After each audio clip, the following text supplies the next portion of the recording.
Amado Padre Celestial, gracias por la oportunidad que nos has dado de llegar hasta este punto en el estudio, Señor, en este taller, Padre. Señor, y ahora queremos rogarte, Señor, por todas aquellas personas que están escuchando este estudio, este audio, este video, Señor.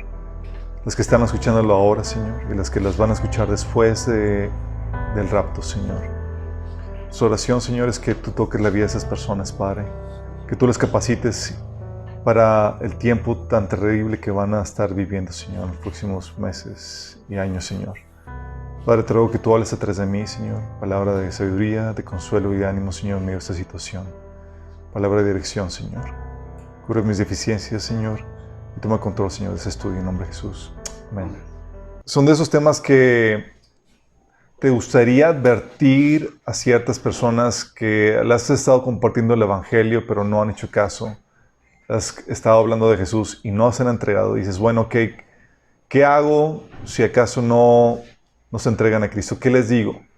Y difícilmente van a aceptar una cita contigo para que explicarles todo lo que va a suceder.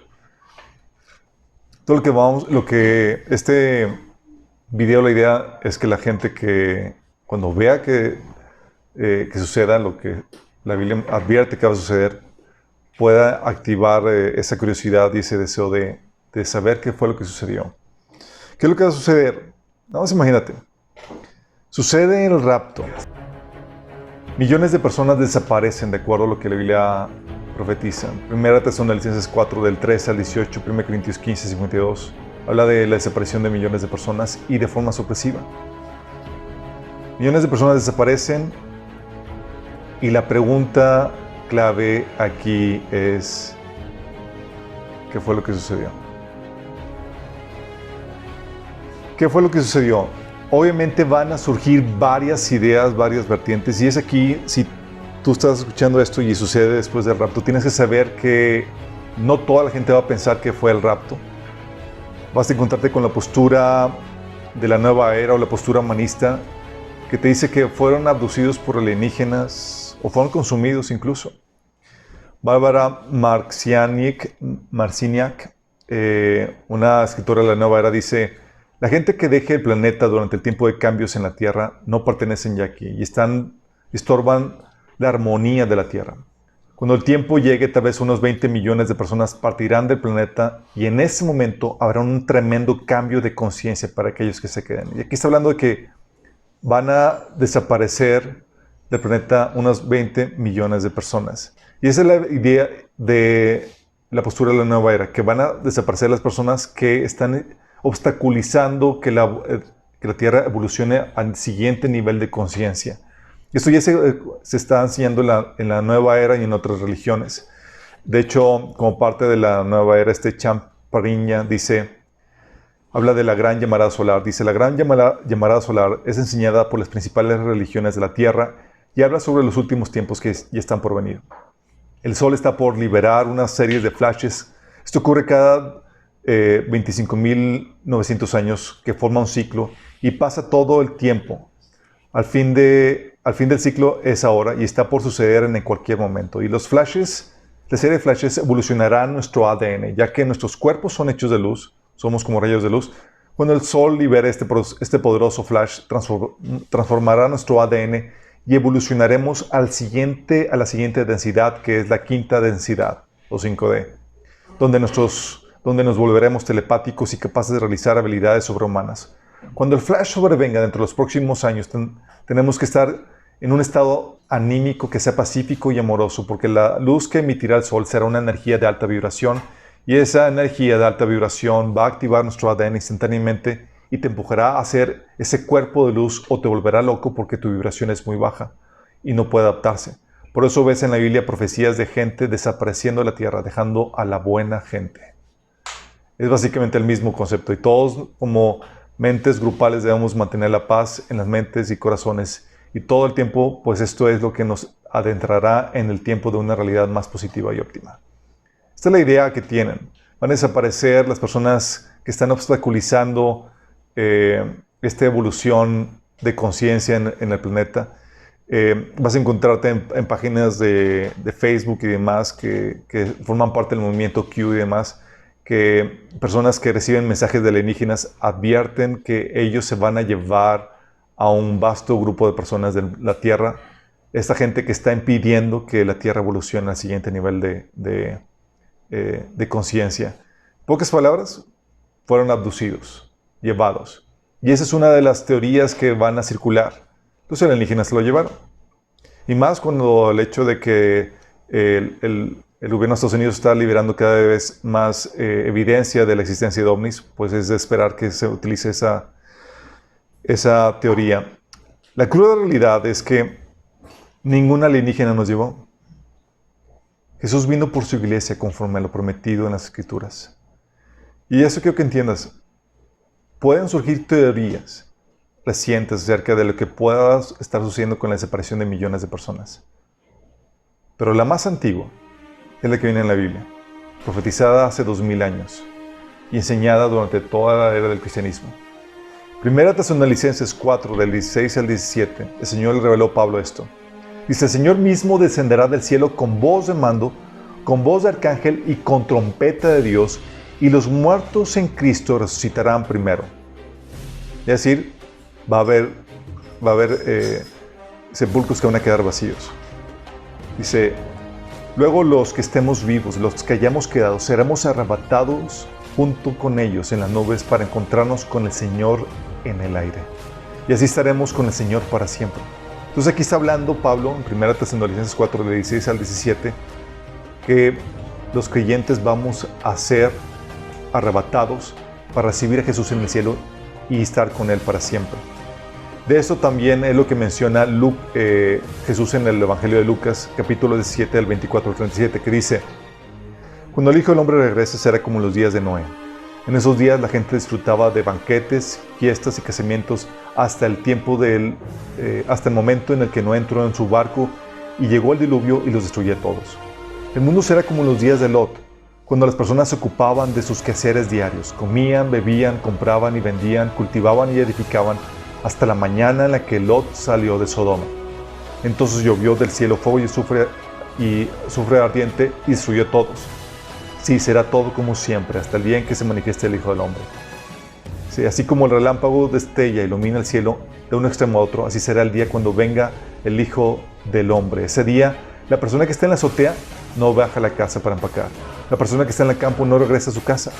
Recuerden lo que pasó a la esposa de Lot. Si se aferran a su vida, la perderán. Pero si dejan de aferrarse a su vida, la salvarán. Esa noche, dos personas estarán durmiendo en una misma cama. Una será llevada y la otra dejada. Dos mujeres estarán moliendo harina juntas en el molino. Una será llevada y la otra dejada. Respondiendo le dijeron, ¿dónde, Señor? Y él les dijo, donde estuviera el cuerpo, ahí se juntarán también las águilas.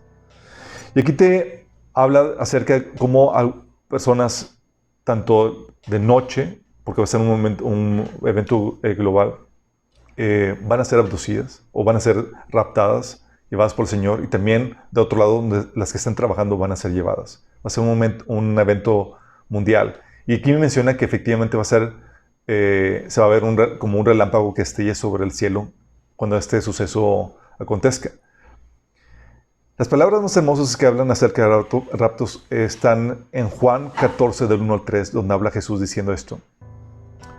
No se angustien, confíen en Dios y confíen también en mí. En el hogar de mi Padre hay muchas moradas. Si no fuera así, ya se los habría dicho a ustedes. Voy a prepararles un lugar, y si me voy y se los preparo, vendré para llevármelos conmigo. Así ustedes estarán donde yo esté. ¿Sí te das cuenta? Está hablando de que el Señor Jesús dice, vendré para llevármelos conmigo. El Señor está prometiendo que va a venir por su iglesia, los verdaderos creyentes, y los va a tomar para que estén con Él. Y esa es la esperanza que tenemos los cristianos y que los cristianos han tenido por siglos, ya 2000 años. Esta no es una creencia nueva, viene en la Biblia, la cual obviamente fue escrita hace 2000 años, pero también hay testimonio de esto en los primeros siglos del cristianismo. Eso lo vimos en los talleres anteriores del taller de profecías del fin. Sin embargo, este evento que está próximo a suceder, va a tomar por sorpresa a la mayoría de la gente. A gran parte de la cristiandad les va a tomar por sorpresa. ¿Quiénes? Los que están muertos o dormidos espiritualmente. Una advertencia de Jesús a la iglesia de Sardis en Apocalipsis 2 del 1 al 3 dice: yo sé lo que haces y que tienes la fama de estar vivo, pero estás muerto. Despierta, fortalece lo poco que te queda, porque hasta lo que queda está a punto de morir. Veo que tus acciones no cumplen con los requisitos de mi Dios. Vuelve a lo que escuchaste y creíste al principio y reténlo con fuerza. Arrepiéntete y regresa a mí. Si no despiertas, vendré a ti de repente cuando menos lo esperes, como un ladrón. ¿Te das cuenta de la advertencia? Está hablando de un tipo de iglesia, la iglesia de Sardis, que estaba dormida o moribunda espiritualmente, y el Señor advierte que serían sorprendidos con el regreso del Señor. El Señor los pescaría como un ladrón en la noche. También, ¿quiénes van a ser sorprendidos? Van a ser sorprendidos los cristianos que creían que iba a demorar más el Señor en venir. Hay cristianos que piensan que todavía falta mucho para que el Señor venga, que tiene que venir primero un gran avivamiento, que tiene que primero venir el anticristo, que tiene que todavía suceder un montón de cosas. Mateo 24, del 28 al 51 habla acerca de eso. Dice: pero ¿qué tal si el sirviente es malo y piensa, mi amo no regresará por un tiempo? Fíjate lo que dice. Este es el sirviente que dice, mi amo tarda en venir. ¿Va a tardar en venir? A gusto. Y así comienza a golpear a los otros sirvientes y a parrandear y a emborracharse. El amo regresará inesperadamente y sin previo aviso. Cortará al sirviente en pedazos y le asignará un lugar con los hipócritas. En ese lugar habrá llanto y rechinar de dientes. Estamos hablando de los cristianos, y ustedes conocen a muchos seguramente, y tal vez tú eras uno de ellos, que pensaba que el Señor faltaba mucho para que llegara. Y habían bajado la guardia. Estos son los cristianos que no velaron. Entonces, gran parte de la cristiandad va a ser sorprendida cuando esto suceda.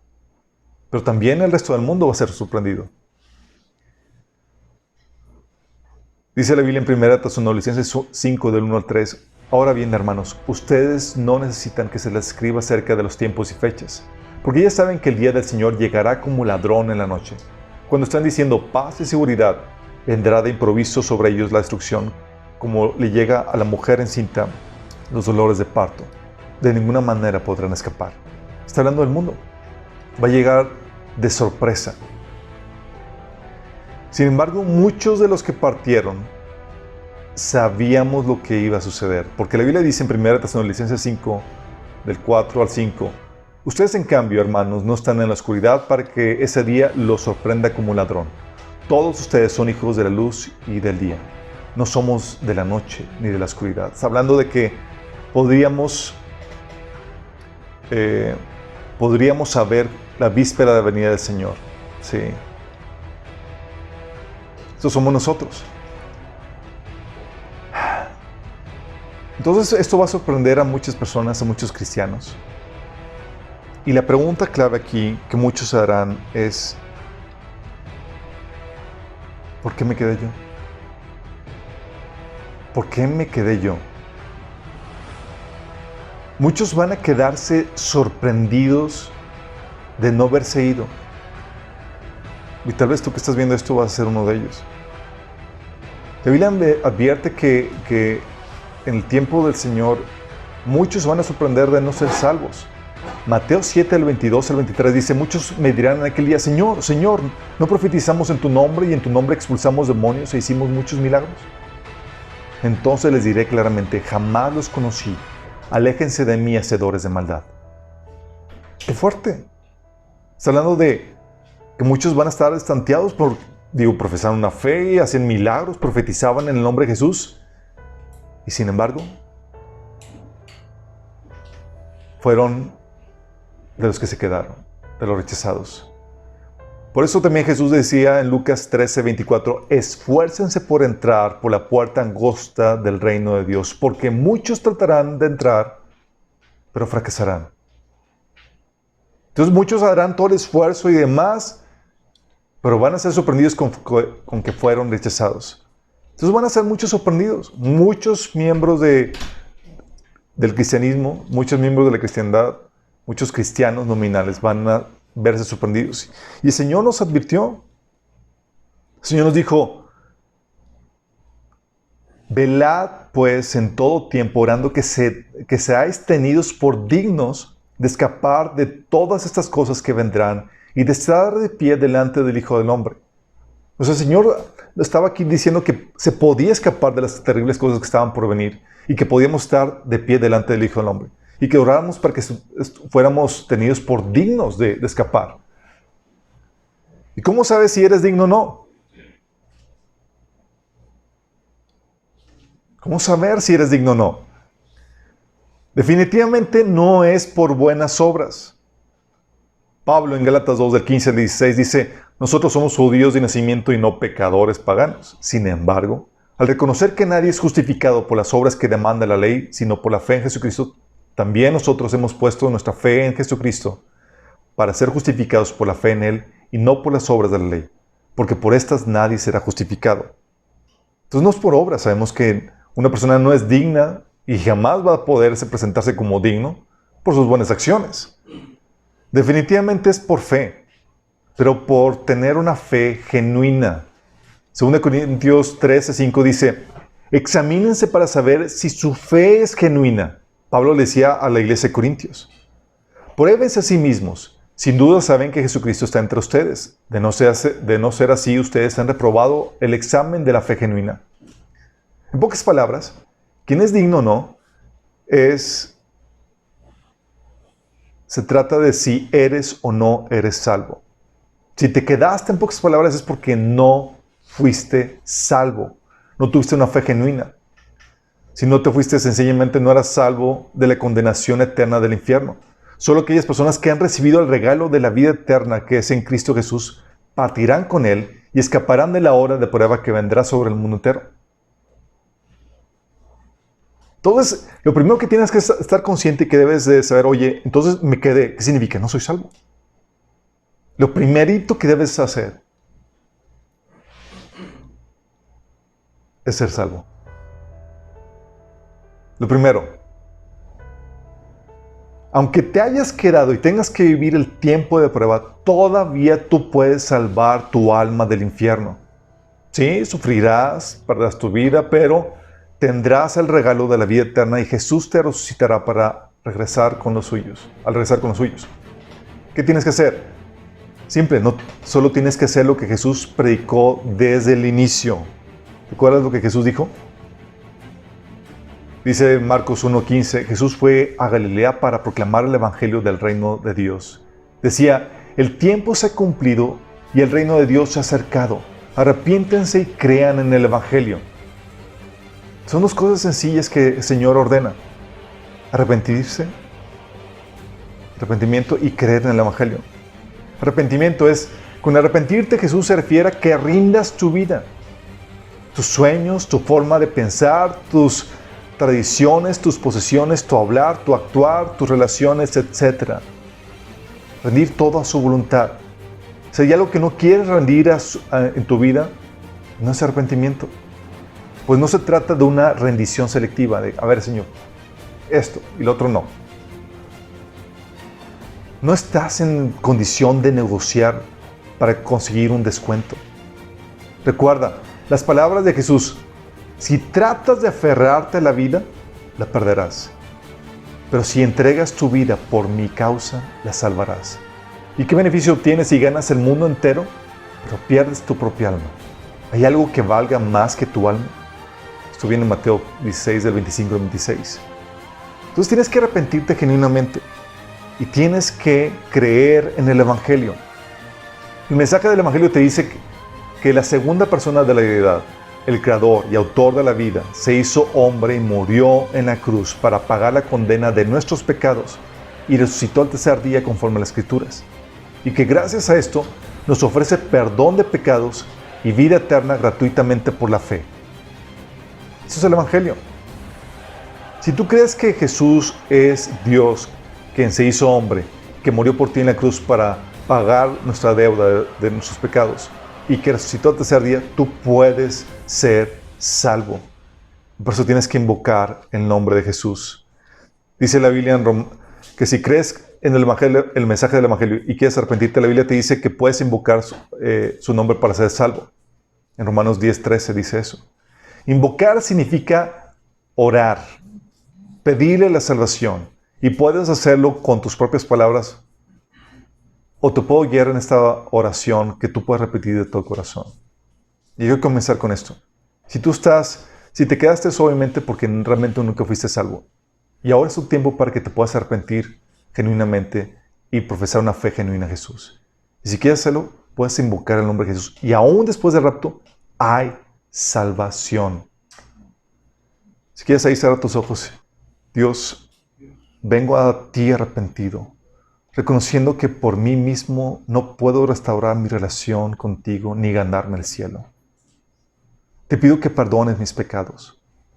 Hoy yo acepto el regalo de tu salvación, el sacrificio que Jesús hizo por mí en la cruz, como lo único que puede volverme a unir a ti y darme vida eterna.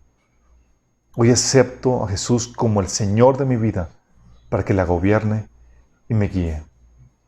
Sálvame, Jesús. Te lo pido en tu nombre. Amén. Si hiciste esto genuinamente, has pasado de muerte a vida eterna. A muchos que dicen, oye, yo ya hacía esto, yo ya era cristiano. ¿Por qué me quedé? Tal vez tú te considerabas cristiano y te quedaste. Tal vez tú ya habías hecho esta oración de fe. Si te quedaste es porque creíste una versión adulterada del Evangelio, la cual no salva. Tan delicado es esto que Pablo dijo, si alguno de nosotros, un ángel del cielo, les predica un evangelio distinto del que les hemos predicado, que caiga bajo maldición. Como ya lo hemos dicho, ahora lo repito, si alguien les anda predicando un evangelio distinto del que recibieron, que caiga bajo maldición. Duras palabras, pero perfectamente entendible cuando sabes que una distorsión en el evangelio te lleva a destrucción eterna.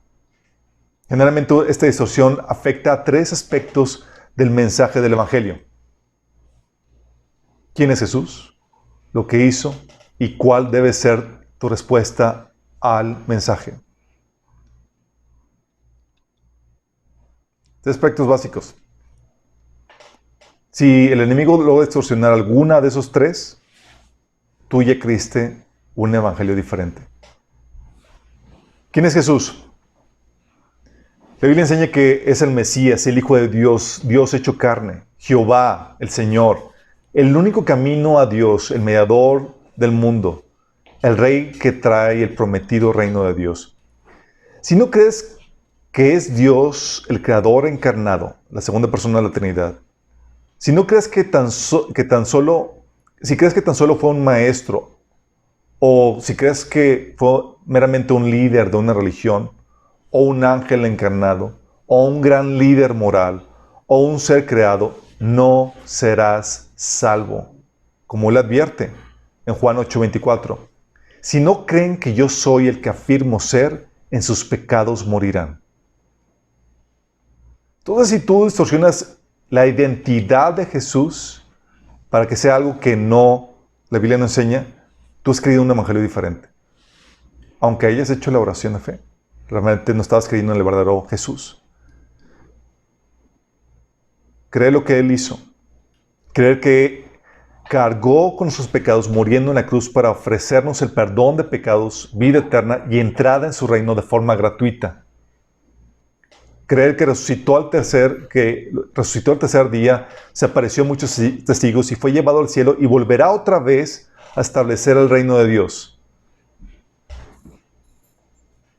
Esto es lo que cree lo que Él hizo. No serás salvo si crees, por ejemplo, que su obra en la cruz no era necesaria.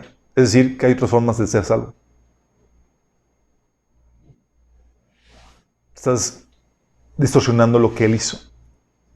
Él murió por nuestros pecados porque era necesario para nuestra salvación. Tampoco serás salvo si crees que su obra no era suficiente. Es decir, que necesitas añadirle algo más. Tus buenas obras, o la intercesión de alguien más, o pagar algún dinero, o los sacramentos, etc.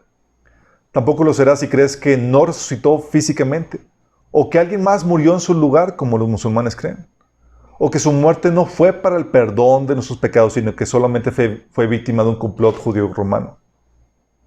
Si no crees en lo que realmente hizo por nosotros, no serás salvo. Como dice 1 Corintios 15, del 1 al 6. Ahora, hermanos, quiero recordarles el evangelio que les prediqué, el mismo que recibieron y en el cual se mantienen firmes. Mediante este evangelio son salvos si se aferran a la palabra que les prediqué. De otro modo, habrán creído en vano, porque ante todo les transmití a ustedes lo que yo mismo recibí, que Cristo murió por nuestros pecados según las Escrituras, que fue sepultado y resucitó al tercer día según las Escrituras, y que apareció a Cefas y luego a los 12, después apareció a más de 500 hermanos a la vez.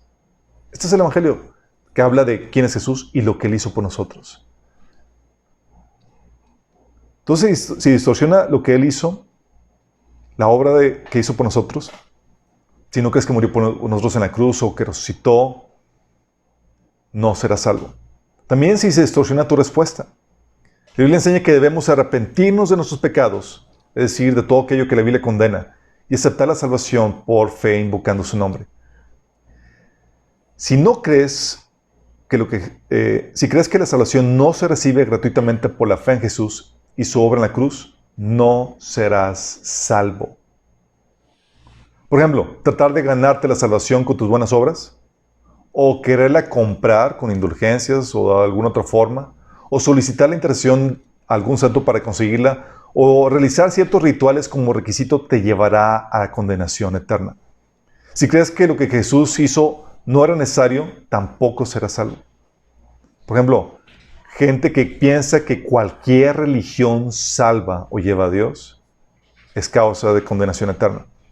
Apocalipsis 3, del 1 al 3, habla de una iglesia que abandonó la doctrina básica del cristianismo. Dice, yo sé todo lo que haces y que tienes la fama de estar vivo, pero estás muerto. Despierta, fortalece lo poco que queda, porque hasta lo que queda está a punto de morir. Veo que tus acciones no cumplen con los requisitos de mi Dios. Vuelve a lo que escuchaste, creíste al principio y reténlo con firmeza. Arrepiéntate y regresa a mí. Si no despiertas, vendré a ti de repente cuando menos lo esperes, como lo hace un ladrón. Fíjate cómo está hablando aquí de que el Señor está diciendo, vuelve a lo que escuchaste, creíste al principio y retélo con firmeza. Está hablando de iglesias que dejaron la doctrina básica del cristianismo y empezaron a creer que se volvieron políticamente correctas, creyendo que ya cualquier religión, con que creas en Dios, es suficiente, aunque no creas en Jesús. Entonces está distorsionando tu respuesta. Si no crees que Jesús es suficiente o que su palabra no es verdad, está distorsionando la respuesta y no eres salvo. También, si no hay arrepentimiento. De igual manera, no serás salvo si crees que el arrepentimiento no es necesario o que puedes ser selectivo en él. Debemos tener fe y arrepentirnos. Pero si crees que no es necesario el arrepentimiento, que puedes ser selectivo en el arrepentimiento, no eres salvo. Así muchos se consideran cristianos, pero siguen sin rendir su voluntad a la palabra de Dios y continúan practicando su inmoralidad sexual, maldiciendo, amando las cosas de este mundo más que a Dios, no perdonando o haciendo otras cosas que la Biblia prohíbe. Pablo advertía en cuanto a esto. En 1 Corintios 6, del 9 al 10 dice, ¿no sabéis que los malvados no heredarán el reino de Dios? No se dejen engañar, ni los fornicarios, ni los idólatras, ni los adúlteros, ni los sodomitas, ni los pervertidos sexuales, ni los ladrones, ni los ávaros, ni los borrachos, ni los calumniadores, ni los estafadores heredarán el reino de Dios. Fíjate la advertencia. Fíjate cómo dice, no se dejen engañar. ¿Por qué? Porque a veces creemos que somos cristianos porque creemos en Jesús, pero empezamos a ser laxos en cuanto a la moral que la Biblia enseña. Y empezamos a establecer nuestra propia moral. Y dicen, no, es que Dios está siendo muy exigente. No, la Biblia es clara en cuanto a lo que condena y en cuanto a lo que prueba. También en Gálatas 5, del 19 al 22, advierte, dice, cuando ustedes siguen los deseos de la naturaleza pecaminosa, los resultados son más que claros. Inmoralidad sexual, impureza, pasiones sensuales, idolatría, hechicería, hostilidad, peleas, celos, arrebatos de furia, ambición egoísta, discordias, divisiones, envidias, borracheras, fiestas desenfrenadas y otros pecados parecidos. Permítanme repetirles lo que les dije antes. Cualquiera que lleve esa clase de vida no heredará el reino de Dios.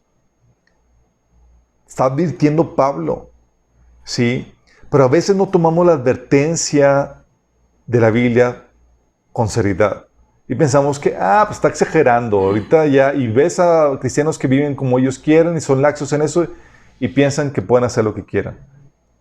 Pero es aquí donde, oye, no hay arrepentimiento, vives en fornicación, adulterio, tal vez hasta homosexualidad, pensando que Dios aprueba la homosexualidad y otros pecados sexuales.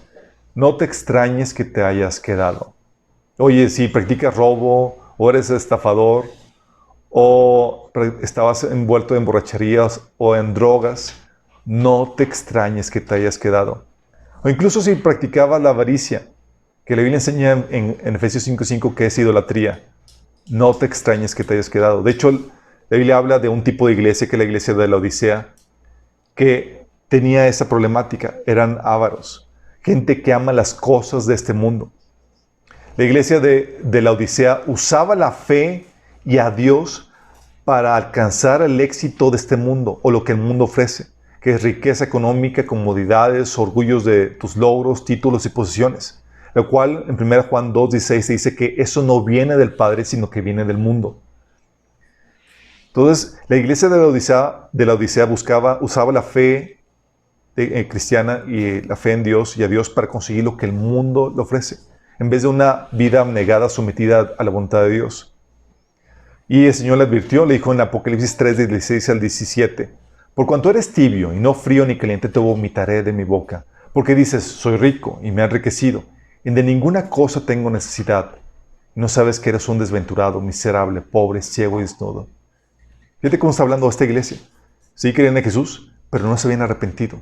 Ellos querían utilizar la fe cristiana para conseguir las cosas de este mundo, en vez de sacrificarse o negarse a eso. Hay cristianos que se van a quedar, que profesan la fe cristiana, por falta de perdón. Otros, como dijimos, porque amaban las cosas de este mundo. Y otros por sencillamente falta de perdón. En Mateo 6:15, Jesús nos advirtió que si tú no perdonas los pecados a los que te ofenden, tu Padre no te perdonará a ti. Y si alguien la lleva de perder, eres tú. Otros cristianos se van a quedar por practicar ocultismo en sus diversas formas. Incluso ocultismo enseñado a veces por iglesias.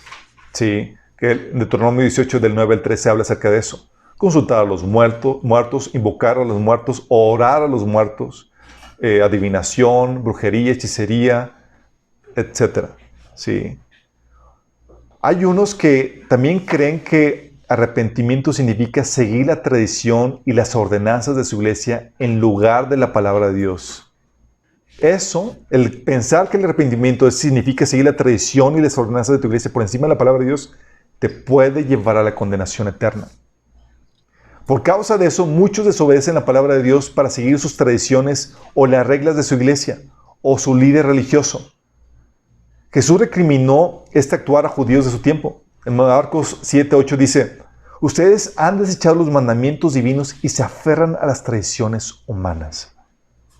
Conscientes de que el arrepentimiento significa someterse al señorío de Jesús por encima de toda tradición y autoridad humana, los apóstoles respondieron a los sacerdotes y líderes religiosos de su tiempo, ¿acaso piensan que Dios quiere que los obedezcamos a ustedes en lugar de a Él?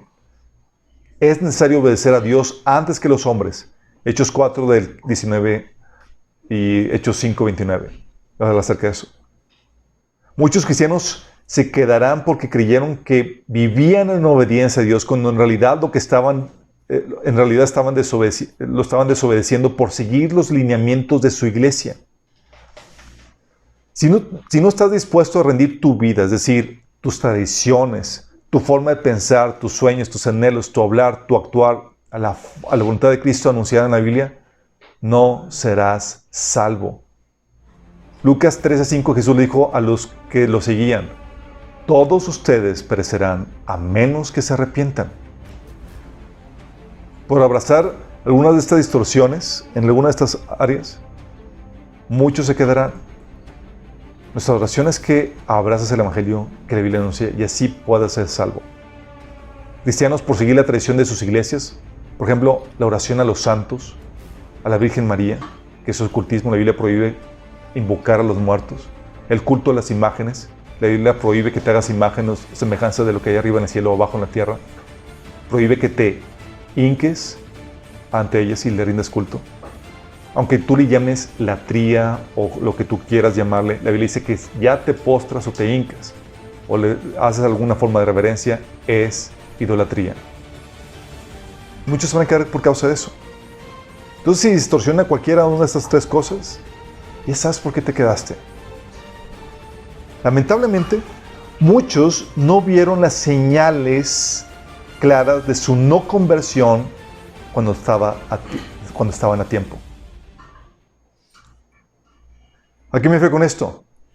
Sí, profesaron cristianismo, pero la verdad es que deseaban persistir en su pecado. ¿Es una señal de no conversión? ¿O solo creían y obedecían la Biblia cuando les convenía? Déjame decirte, creer y obedecer la Biblia cuando te conviene realmente no es arrepentimiento. Estás realmente siguiendo tu voluntad y no la Biblia. ¿Sí? O creían que una persona buena sin la fe en Jesús podría heredar la vida eterna. Eso significa que nunca comprendieron el Evangelio. No entendieron realmente lo que Jesús hizo por ellos y la necesidad de que Jesús haya muerto por ellos en la cruz.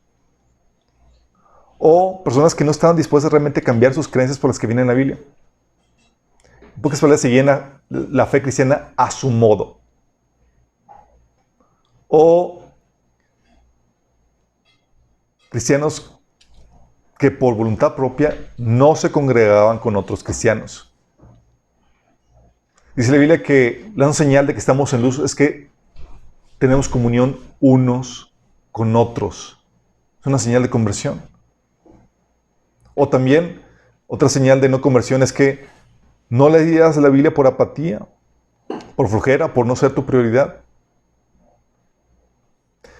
Una persona que tiene una genuina conversión pasa de ser una persona que ignora voluntariamente la voluntad de Dios, que no le importa la voluntad de Dios, a una persona que quiere someterse a la voluntad de Dios y quiere conocer la voluntad de Dios. Y por tanto, lee la Biblia. Una señal clara de una verdadera conversión es que empieza la persona a leer la Biblia para conocer la voluntad de su Señor.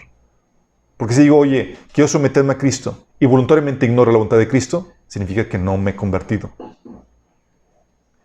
O tal vez digas, yo sí la leía, sí, pero tenían que estar detrás de ti para que leyeras la Biblia. Tenían que estar detrás de ti para que fueras a la iglesia o para que te santifiques porque no nacía de ti hacerlo. Las personas que eran acarreadas y no eran guiadas por el Espíritu están dando muestras de que no tuvieron una genuina conversión. Hay personas que sí iban a la iglesia, pero sacrificaban sus disciplinas cristianas básicas por sus ambiciones personales. No tenían sus tiempos devocionales, no se congregaban, no se discipulaban. ¿Por qué? Porque estaban muy abocados a los afanes de esta vida y al engaño de las riquezas. O simplemente Dios era algo secundario en tu vida en vez de algo importante. Es más, hasta te avergonzaba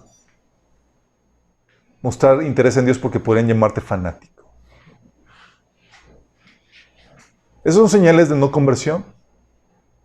Y muchos no se dieron cuenta antes del rapto que estaban teniendo señales claras de no conversión. Por eso, si estás viendo este video antes de que suceda el rapto, evalúate. Créeme, tú no quieres quedarte durante la tribulación.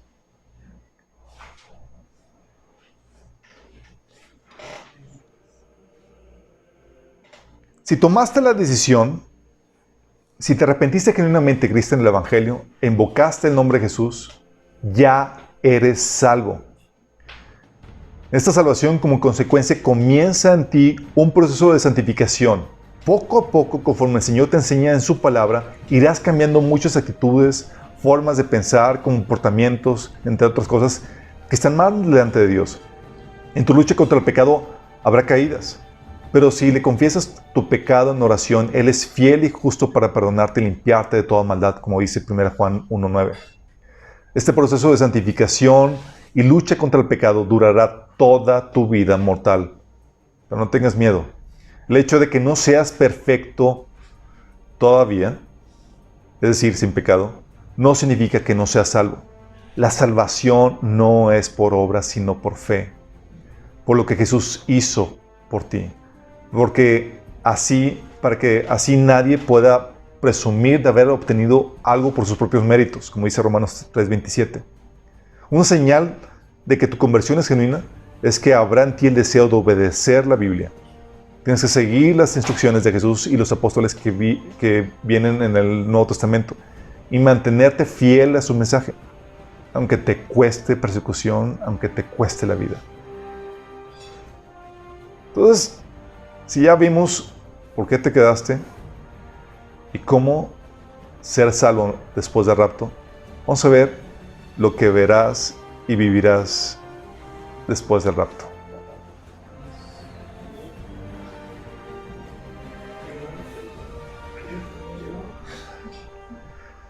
Ok, déjame decirte que el tiempo que vas a vivir, la Biblia habla demasiado acerca de él. Es el tiempo más profetizado, incluso más que el tiempo que Jesús tuvo aquí en la tierra. La Biblia habla más de ese tiempo que vas a vivir que el tiempo de Jesús aquí en la tierra. Y habla con mucho detalle. ¿Por qué habla con mucho detalle? Porque en la Biblia vas a encontrar consuelo y ánimo para ese terrible tiempo que vas a estar viviendo. ¿Qué va a pasar? Te va a tocar ver el comienzo de dolores. Comienzo de dolores. ¿A qué me refiero con esto? Te va a tocar terribles crisis económicas, hambre. La Biblia habla de esto en Mateo 24, Lucas 21 y Apocalipsis capítulo 6. Te va a tocar ver pestes. Te va a tocar ver cristos y falsos profetas. En medio de la debacle, en medio de la crisis económica de las pestes, van a surgir muchos cristos. Pero uno de ellos va a tomar preeminencia y va a ser el verdadero anticristo. Va a surgir guerras. Mateo 24, Lucas 21, Apocalipsis capítulo 6 habla acerca de eso. Y vas a ver el comienzo de la carrera del anticristo, la carrera política. Te va a tocar ver el surgimiento del gobierno mundial, la unificación del gobierno del anticristo, la carrera del anticristo, la unificación de todas las religiones también, bajo la dirección del Vaticano, y el surgimiento del gobierno mundial. Todo eso te va a tocar, y esto es solamente el comienzo de dolores. Te va a tocar verla, incluso, eventualmente, te va a tocar verla, la derrota del primer orden mundial a manos del anticristo, que va a destruir el Vaticano. La Biblia menciona que en este comienzo de dolores donde la gente va a ver crisis económicas, pestes, hambres, guerras, va a morir 1/4 de la población mundial. Estamos hablando de cerca de 2,000 millones de personas. Va a ser terrible. No solamente te va a tocar ver el comienzo del principio de dolores, te va a tocar ver el engaño del enemigo, el engaño más increíble que jamás hayas visto. Que dice la Biblia que muchos apostatarán de la fe bíblica. Muchos de los que se quedan y que profesaban cristianos van a abortar la fe. El mundo entero va a ser engañado. Y no va a ser un engaño regional, va a ser un engaño mundial, dice la Biblia. El engaño, de hecho, va a ser la coartada perfecta para encubrir el rapto, lo que realmente sucedió, e impedir que la gente que se quede se convierta a Cristo. El engaño ocasionará que la gente abandone incluso voluntariamente sus religiones, sus dioses, que se refinan sus religiones y que acepten el culto al anticristo y a Satanás. Más imagínate cómo la dimensión del engaño. Este engaño va a unir a todo el mundo bajo esta nueva revelación, una nueva conciencia mundial que va a unir a todos, en donde el ser humano se va a coronar como Dios. Será tan fuerte este engaño que engañarás, si fuera posible, a los escogidos, dice la Biblia. Así de fuerte va a ser este asunto. Seguramente va a haber una abierta manifestación de hombres como parte de este engaño. Habíamos platicado en las sesiones anteriores que es posible la aparición de los Nephilim, como sucedió en el pasado en la Biblia. Vas a encontrar también avances científicos increíbles. Ya hay la capacidad de modificar el ADN. Bueno, se va a encontrar la forma de utilizar esa capacidad de modificar el ADN para mejorar la especie. Pero aguas. Si modificas tu ADN para mejorarte como ser humano, dejas de ser ser humano y dejas de ser redimible. Obtienes el pase directo al lago de fuego, porque Jesús solamente vino a salvar a la raza humana, del cual tú ya no serías parte. También vas a encontrarte como parte de los avances científicos la inteligencia artificial que cobra vida y que incluso se logra fusionar con el ser humano, con el anticristo y como la primicia de ello. También te va a tocar vivir no solamente el inicio de dolores te va a tocar vivir los sellos, que son los inicios de dolores, que viene en Apocalipsis capítulo 6. Te va a tocar vivir el juicio de las trompetas, o el juicio de los tercios, donde se quema un tercio de la vegetación, donde un tercio del agua es contaminada, donde un tercio de la luz del sol es opacada, de las estrellas, donde un tercio de la población mundial muera por guerras. Si sumas la primera mortandad de los sellos, que murió una cuarta parte, y sumas al tercio que muere en el juicio de las trompetas, te encuentras que muere la mitad de la población del mundo. Sin contar a los muertos por los mártires por Cristo. Y tal vez llegues al juicio de las copas. El juicio de las copas sucede a final de los 7 años, que comienzan cuando el anticristo firma un pacto con el pueblo de Israel. La Biblia menciona que el anticristo, este futuro líder mundial, va a firmar un pacto con el pueblo de Israel por 7 años. El templo va a estar reconstruido, te va a tocar también ver eso. Se va a retomar el sacrificio en el templo de los judíos. Y el anticristo va a profanar el templo a la mitad de los 7 años. Y va a poner esta imagen, esta avatar, esta inteligencia artificial ahí en el tercer templo, en el lugar santísimo. Y entonces va a comenzar el último holocausto.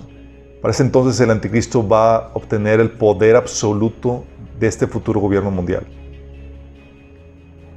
Y va a ocasionar la persecución tanto de judíos como de los verdaderos creyentes, y va a terminar por eliminarlas por completo. Durante ese tiempo, el juicio de las copas va a ser terrible. La gente con las marcas del anticristo va a sufrir terribles llagas. También se va a contaminar por completo, va a morir toda flora y toda fauna del mar. Va a ser algo terrible lo que va a suceder. Va a caer hielo de 34 kilos, pero eso es hacia el final, y dudo mucho que llegues hasta allá. Lo que debes hacer si te quedas, eso es lo que vas a ver. Pero ¿qué hacer si te quedas? Ok. Quiero que entiendas esto. Si te quedas en el rapto, es un tremendo acto de misericordia de parte de Dios. Porque lo peor no es que te quedes en el rapto. Lo peor es que mueras y vayas al infierno. Si te quedas y estás vivo, considéralo un acto tremendo de amor, donde Dios te está dando una segunda oportunidad. No estás en el lago de fuego. Todavía puedes enmendar tu caminar para obtener la vida eterna y reinar con Cristo. Todavía puedes ser de las personas que son salvas. ¿Qué tienes que hacer si te quedas? Entonces considera eso una segunda oportunidad. Tienes que convertirte genuinamente. Si Dios no ha sido lo importante en tu vida, ahora es cuando. Si has permitido ocultismo en tu vida, tienes que sacarlo de ella. Si has abandonado la enseñanza fundamental, tienes que volver a la enseñanza básica del cristianismo. Si has tenido un cristianismo tibio, tienes que ahora ponerte con este fuego y pasión por Cristo. Si formabas parte de alguna secta, testigos de Jehová, mormones, cualquier otra, tienes que abandonar eso y venir al verdadero cristianismo. Tiene que haber un genuino arrepentimiento de todo pecado sexual, ocultismo, y tiene que haber una genuina entrega, incluso estar dispuesto a morir por Cristo. ¿Qué va a pasar? Vas a sufrir parte de las plagas. Apocalipsis 7, del 9 al 14, menciona que parte del consuelo de los mártires que mueren durante este tipo de tribulaciones es que no tendrán más sed, ni nunca más les quemará el calor del sol. Y menciona esto porque les va a tocar sufrir parte de las inclemencias, parte de los juicios que van a venir sobre la tierra. Hay plagas, cierto, que afectarán solamente a los que tengan la marca del anticristo, como dice Apocalipsis capítulo 16 y capítulo 9. Pero hay otras que sí te tocarán. Recuerda que aunque fuiste creyente, por tu infidelidad a Cristo se te asignó un castigo con los hipócritas, es decir, con el resto del mundo. Pero con la provisión de que todavía puedes ser salvo. Entonces así vas a sufrir parte de las plagas. Tienes que mantenerte fiel a la palabra de Dios, lo cual te va a costar persecución. Apocalipsis 6, 9 y Apocalipsis 12, 17 dice: cuando el Cordero rompió el quinto sello, vi debajo del altar las almas de los que habían sufrido el martirio por causa de la palabra de Dios y por mantenerse fieles en su testimonio. Fíjate que la persecución es a los verdaderos creyentes, los cuales se caracterizan por mantenerse fieles al testimonio de la palabra de Dios. Apocalipsis 12, 17 dice: entonces el dragón se enfureció contra la mujer y se fue a hacer guerra contra el resto de sus descendientes, los cuales obedecen los mandatos de Dios y se mantienen fieles al testimonio de Jesús. Para este tiempo el cristianismo, con todas las iglesias que lo representan, habrán comprometido el evangelio y se habrán apartado de la verdad para unirse a este movimiento ecuménico dirigido por el Vaticano. Los verdaderos creyentes, aquellos que se mantienen fieles a la palabra de Dios, serán perseguidos. El verdadero cristianismo se volverá en un movimiento clandestino en casas y en lugares poco convencionales, con líderes improvisados, sin títulos y sin preparación. Tienes que estar consciente de eso. Y tu meta es mantenerte fiel a la palabra de Dios a pesar de la persecución. Todo el mundo te odiará. Mateo 24:9 dice: entonces los arrestarán y los perseguirán y los matarán. En todo el mundo los odiarán por ser mis seguidores. Cuando Jesús dice que todo el mundo te odiará, no está bromeando.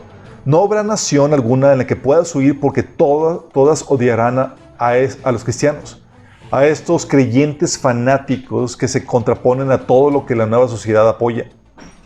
Por mantenerte fiel a la palabra de Dios, serás tachado de intolerante, de retrógrada, de fanático, de fundamentalista, incluso de terrorista y de causar odio y división.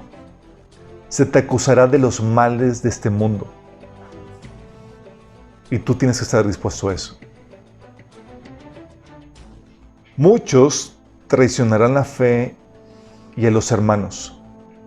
Mateo 24:10 dice que muchos se apartarán de mí y se traicionarán unos a otros y se odiarán. Solamente imagínate la presión social y la terrible persecución que sobrevendrá al verdadero cristiano ocasionará que muchos no resistan y que terminen por claudicar la fe y por traicionarse unos a otros. Muchos renunciarán a la fe con tal de tener algo que dar de comer a sus hijos pequeños o con tal de salvarse de la tortura, la cárcel o la muerte. Aún entre familiares se entregarán.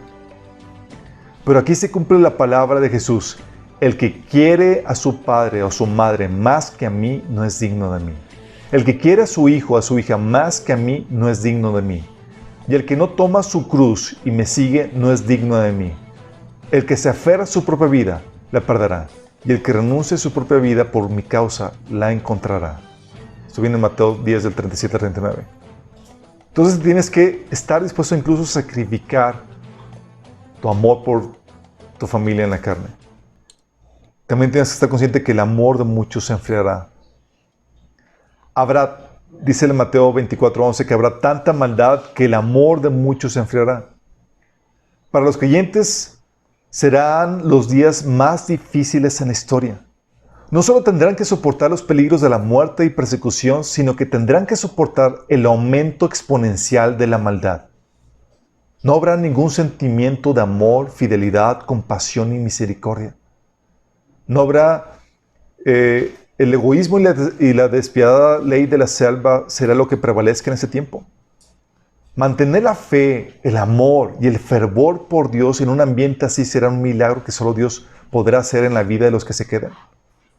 Pero valdrá la pena el esfuerzo y el sacrificio, pues el que se mantenga firme hasta el fin será salvo. Mateo 24:13. El engaño será muy fuerte, así que debes de prepararte espiritualmente. Mateo 24, versículo 24-25 dice: pues se levantarán falsos mesías y falsos profetas y realizarán grandes señales y milagros para engañar, de ser posible, aún a los elegidos de Dios. Miren que les he advertido de antemano. La única forma de discernir el engaño y no caer en él ante continuos bombardeos de mentiras y milagros del enemigo que se verán en ese tiempo, será conociendo la Biblia. Como nunca antes en tu vida tendrás que beberte la Biblia, leerla y releerla todos los días. Una sólida provisión del conocimiento de Dios será más importante que la provisión física. La provisión física salvará tu cuerpo.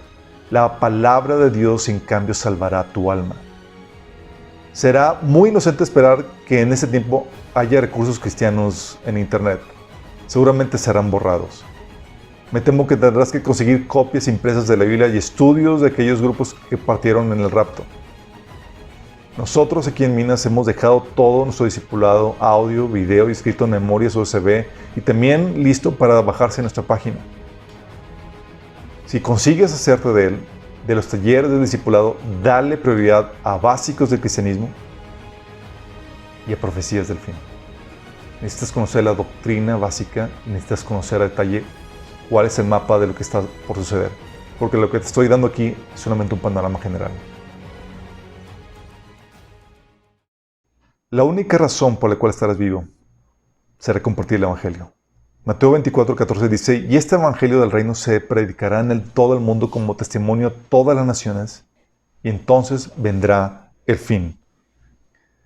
En medio de toda la debacle que se vivirá después del rapto, todos tus proyectos personales, tus deseos de casarte, comprarte la casa de tus sueños, tener hijos, conseguir un buen trabajo, etc., seguirán por la borda. Una vez salvo, la única razón por la cual estarás vivo y querrás mantenerte vivo será para alcanzar a más personas para Cristo. Con miles de personas con un compromiso así, se experimentará la cosecha más grande de almas en la historia. Juan tuvo una visión de todos los que serían salvos durante ese tiempo. En Apocalipsis 7, del 9 al 10 dice: vi una enorme multitud de todo pueblo, toda nación, tribu y lengua, que era tan numerosa que nadie podía contarla. Estaban de pie delante del trono y delante del Cordero. Vestían túnicas blancas y tenían en sus manos ramas de palmeras. Gritaban con gran estruendo: la salvación viene de nuestro Dios que está sentado en el trono y del Cordero. En el versículo 14 menciona que estos son los santos que murieron durante la tribulación. Fueron personas que se convirtieron y dieron su vida por el Evangelio. Personas a quien Dios les ha dado sueños de ese tiempo, han visto cómo Dios hacía milagros de provisión y sanidad entre los creyentes que se quedan durante la tribulación. Y cómo estos hacían trabajo de evangelismo y de rescate de muchos bebés abandonados incluso en las calles, acumulando así recompensas eternas. Porque tu meta no va a ser llevar a cabo tu proyecto de vida aquí en la tierra. Tu meta ahora debe ser compartir el Evangelio a cuanta persona puedas compartirle y acumular tesoros en el cielo. Aunque no hayas partido en el rapto, todavía puedes acumular gloria eterna y todavía puedes acumular posición, estatus y gloria en lo que será el reino de Cristo si estás dispuesto a sacrificarte, trabajando arduamente durante ese tiempo. Vas a morir. Apocalipsis 7, del 9 al 14, dice que esa enorme multitud de todo pueblo, nación, tribu y lengua, que era tan numerosa que nadie podía contarla, dice que todos ellos murieron en la gran tribulación. Ellos lavaron y blanquearon sus ropas con la sangre del Cordero. No te emociones por dicho movimiento. No ocasionará cambios sociales ni políticos, solo almas convertidas. No es tiempo de tratar de reformar la política. El único que va a reformar la política y la religión va a ser el anticristo. Y tú no quieres unirte a él. Ni te pongas como meta el tratar de sobrevivir ese tiempo hasta el regreso de Jesús y la iglesia, pues de nada te servirá. La Biblia dice que desde el inicio de ese tiempo se caracterizará por el martirio de los creyentes. Apocalipsis 6, del 9 al 11 habla acerca de eso. El cual arreciará cuando el anticristo obtenga el poder absoluto, pues logrará la exterminación de todo creyente. En ese tiempo, solo un pequeño remanente del pueblo de Israel gozará de cierta protección. Así que en vez de tratar de sobrevivir, proponte como meta el tener el privilegio de morir por la causa de Cristo y no por alguna de las plagas que vendrán. Arriesga tu vida en pro de la extensión del Evangelio. No tengas miedo de los que matan el cuerpo, pero el alma no pueden matar. Como dice Mateo 10:24. Suena drástico que vas a morir, pero la verdad. Y no intentes suicidarte tratando de escapar de los horrores que van a venir. Es un pase directo al lago de fuego. Aprovecha para dar tu vida por Cristo. En medio de esta situación tiene la ventaja de que vas a ser resucitado. Al final de la gran tribulación, Jesús vendrá de nuevo con su iglesia y destruirá el imperio del anticristo y rescatará a Israel, y a ti, que dice tu vida por él, te resucitará para que reines con él. Apocalipsis 20, del 4 al 6 dice: Después vi tronos, y los que estaban sentados en ellos habían recibido autoridad para juzgar. Vi las almas de aquellos que habían sido decapitados por dar testimonio acerca de Jesús y proclamar la palabra de Dios, es decir, tú. Ellos no habían adorado a la bestia, al anticristo, ni a su estatua, ni habían aceptado su marca en la frente o en las manos.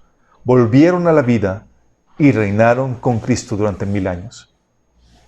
O sea, no solamente la iglesia va a reinar. Aunque tú te hayas quedado, tienes la promesa de que vas a reinar con Él si sufres por Él. Dice la Biblia que esta es la primera resurrección. Benditos y santos son aquellos que forman parte de la primera resurrección, porque la segunda muerte no tiene ningún poder sobre ellos, sino que serán sacerdotes de Dios y de Cristo y reinarán con Él durante 1000 años. Esa es tu meta. Nuestra oración es que las palabras de Jesús de la iglesia de Esmirna son las apropiadas para ese tiempo. Apocalipsis 2, del 10 al 11, son las palabras de Dios para ti. Dice: no tengas miedo de lo que vas a sufrir, pues el diablo pondrá a prueba a algunos de ustedes y los echará en la cárcel, y ahí tendrán que sufrir durante 10 días. Tú sé fiel hasta la muerte, y yo te daré la corona de vida. El que tenga oídos, que oiga lo que el Espíritu dice a las iglesias. El que salga vencedor no sufrirá el daño de la segunda muerte. Mi oración, nuestra oración, es que salgas vencedor y no sufras daño de la segunda muerte. Será un gozo enorme verte en la eternidad y compartirla contigo junto con nuestro Señor Jesús. Si estás viendo esto y todavía no es el rapto, Jesús dijo que podrías escapar de todas esas cosas que vendrían. Lucas 21:36 dice: velad pues en todo tiempo, orando que seáis tenidos por dignos de escapar de todas estas cosas que vendrán y estar en pie delante del Hijo del Hombre. La única forma de ser digno de escapar es tomando la decisión de ser salvo antes de que todo esto acontezca. Algo que te dijimos al inicio. Entrégate a Cristo, sé salvo. Si genuinamente te arrepentiste y creíste en el Evangelio, mostrarás tu arrepentimiento con tus buenas acciones. Buscarás congregarte con otros cristianos, empezarás a leer la Biblia. Te recomendamos que lo hagas desde el Nuevo Testamento. Y comenzarás a obedecer lo que ahí se te instruye. Si todavía no sucede rapto, contáctanos para ayudarte en este nuevo caminar, para que cuando te presentes con Jesús, lo hagas teniendo mucho fruto a tu favor. Si no te conviertes ahora, no hay garantía de que lo vayas a hacer después. Rechazar la verdad en ese tiempo de gracia te expone al engaño del enemigo. Segunda Tesalonicenses 2, del 9 al 11 dice: el malvado vendrá por obra de Satanás con toda clase de milagros, señales y prodigios falsos. Con toda perversidad engañará a los que se pierden por haberse negado a amar la verdad y así ser salvos. Está hablando a los que rechazaron la verdad para ser salvos. Por eso Dios permite que, por el poder del engaño, crean en la mentira. Así serán condenados todos los que no creyeron en la verdad, sino que se deleitaron en el mal. Por eso el Señor advierte que el engaño va a ser tan fuerte que, si fuera posible, engañaría aún a los escogidos, como dice Mateo 24:24. ¿Significa que todos los que profesaban el cristianismo y que se quedaron serán irremediablemente engañados? No. Pues la Biblia dice que después de que la iglesia haya sido tomada, muchos cristianos se volverán a Cristo con lamento, pero ya demasiado tarde. Habla de las parábolas de las vírgenes que claman al Señor, pero ya demasiado tarde. Hay cristianos que han rechazado la verdad y estos sí se perfilan para ser engañados por el anticristo. Pero hay otros que no la han rechazado, pero sí viven carnalmente. No se han comprometido con el Señor en serio. Y estos se perfilan para ser parte de los santos de la tribulación. Mi oración es que no estés jugando con Cristo. Y aproveche, si todavía no sucede el rapto, es ahora cuando tienes que entregarte genuinamente a Él. Rinde tu vida a Cristo. Es lo que te comentamos al inicio. Y empieza a producir fruto para Él. Deja de vivir para ti mismo, esa vida egoísta y para tus placeres. Y vive por la causa de Cristo. Si ya fue demasiado tarde y te quedaste, nuestra oración es que seas muy valiente. Compartas el Evangelio. Tienes que prepararte espiritualmente, debe ser la principal preparación. Dices, oye, económicamente, las cosas se van a dar. Pero de nada te sirve prepararte económicamente, físicamente, si tu alma se va directo al lago de fuego. La principal preparación que debes de tener es la preparación espiritual. Ojalá puedas conseguir el material que te hemos dejado para que te prepares. Lo vas a necesitar. Te vas a tener que preparar en tiempos muy difíciles, pero lo puedes hacer. Que el Señor te acompañe en ese tiempo de dificultad y de terror que va a venir sobre la tierra. Pero va a estar el Señor contigo. El Espíritu Santo se va a estar moviendo muy fuertemente entre los que se quedan, porque el Espíritu Santo no se va, se queda para hacer su obra. ¿Oramos? Amado Padre, queremos orar, Señor, por todos esos hermanos que están del otro lado, Señor, del rapto, Señor, aquellos hermanos que se quedan y que se van a convertir, Señor, después del rapto de la iglesia, Padre. Señor, nuestra oración es para que tú les des la fortaleza para resistir, Señor, las terribles cosas que van a venir sobre el mundo entero, Padre. Que pongas en ellos esa entrega total y esa fidelidad para mantenerse fiel a tus palabras, Señor. Que no se aparten ni a derecha ni a izquierda, Señor, de tu palabra. Que puedan resistir el engaño, Señor, que va a venir sobre la tierra, Padre. Amado Padre, que ellos puedan conseguir y relacionarse con otros creyentes así de fervientes, con los cuales puedan hacer equipo, Señor, y mantenerse en oración, en santidad y en fidelidad a tu palabra, Señor. Que juntos puedan hacer equipos para hacer trabajo evangelístico, Señor, y de liberación a esta humanidad que se queda aquí, Señor. Y que ellos puedan producir mucho fruto para ti, Señor. Dale, Señor, esa valentía para que no tengan miedo de la muerte, pero que tengan miedo de ti, Señor, de no permanecer fieles a ti, que no tengan miedo al anticristo, Señor, que no tengan miedo al gobierno mundial que está por suceder, que no tengan miedo a la persecución, que tengan miedo, Señor, a perder la vida eterna, Señor, que tú les has dado, Señor. Padre, ayúdalos, Señor. Haz milagros a través de ellos, Señor, y que ellos puedan instruir a muchos, Señor, en tus caminos y ayudar a que se mantengan fieles, Padre. Te lo pedimos en el nombre de Jesús. Amén.